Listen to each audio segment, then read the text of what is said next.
ሰላም እንዴት ታረፈዳችሁ ውድ ተመሳሳኝ የሆነ መረጃ ይዤላችሁ መጥቻለሁ። ይህ መረጃ እንግዲህ ምንድነው ከሁለት ሳምንትና ከ3 ሳምንት በፊት እንግዲህ እነ እስክንድርና ሮቹ እንግዲህ አዲስ አበባ መጥተው ከመንግስት ደህንነቶች ጋር ስብሰባ ማድረጋቸውን ገልጸንላችሁ ነበር።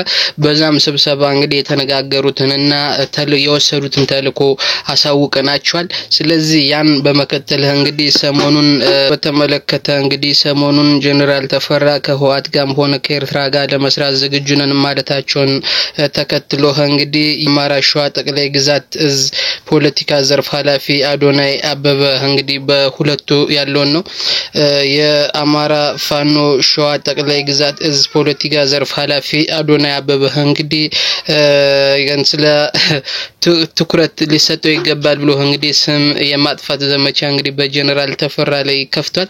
ይህ እንግዲህ ምንድነው እና ራሱ እና አዶናይ አበበን ጨምሮ እና አዶናይ አበበን እንግዲህ ይህን ማለቱን ግልጽ ነው ከየትን የመነጨ እንዳለው እንግዲህ ያን ከሁለት ሳምንት በፊት እነ እስክንድርና ግብረአበሮቹ እንዲሁም የመንግስት ደህንነቶች ከፌደራል መንግስት ጋር በአዲስ አበባ ስብሰባ ያደረጉት አድርገው ከተስማሙበት መካከል አንዱ እንግዲህ ለእስክንድር በፌደራል ሚኒስትርነት ደረጃ ስልጣን መስጠት ሲሆን ለና መከተው ደግሞ እንግዲህና ለሌሎችም በክልሉና በፌደራል ስልጣን መስጠት እንዲሁም ደግሞ ይህን ላልፈለጉ ውጭ መውጣት ከፈለጉ ደግሞ እንግዲህ ባጭር ጊዜ ውጭ መውጣት ሁሉን አመቻችተው ውጭ ማስወጣትን እስኪጨምሮ ነው እንግዲህ ስምምነት ላይ ደርሰው የነበሩት። አሁን ሰሞኑን ጀነራል ተፈራ አንድ ከህወሓት ጋር ሆነ ከየትኛውም ያማራን ህልውና እስካተጠበቀ ድረስ አብረን ለመስራት ዝግጁ ነን ማለትም ተከትሎ እንግዲህ ከህወሓት ጋር እየሰሩ ነው። ህወሓት ያማራ ጊዜ ነው እንግዲህ የሚል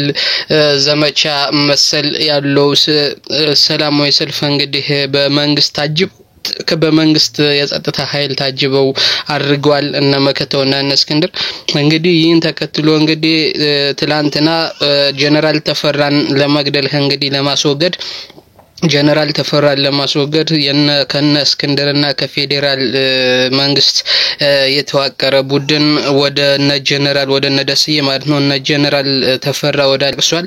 ይህም ተከትሎ እንግዲህ ከትላንትና በወዲያ የተላሉ በሙሉ በእነ ደስዬ ጦር ቁጥጥር ስር መዋሉ ይታወቃል።